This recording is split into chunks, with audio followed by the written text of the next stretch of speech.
Assalamualaikum. Waalaikumsalam. Jualan apa teh? Cungkring. Cungkring. Iya. Singkatan dari apa sih teh?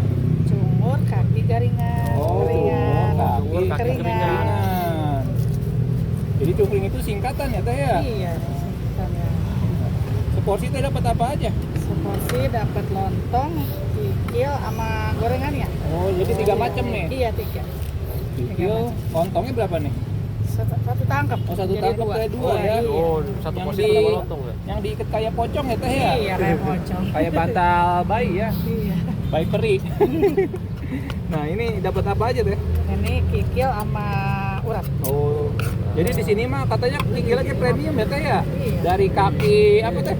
Kaki sapi. Kaki sapi ya. Oh, kayak kaki onta teh. Kalau yang lain kan Onta. katanya dagingnya kayak kikil badan ya. Iya. Nah, jadi setiap pedagang punya ciri khas sendiri. Iya, teman-teman. punya ciri khas sendiri.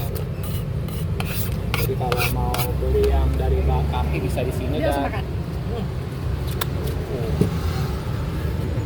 Medoknya. Oh, pisangon enak teh. Iya, tuh pakai nasi atau belum? Kayak nasi. Ih, mantap Iya. banget. Kalau lontong ada lontongnya. Oh. Gak pakai nasi aja bisa nyampe hari pembalasan Sabi. kenyangnya ya. Kalau pakai nasi, wah, gak kehitung tapi nyampe.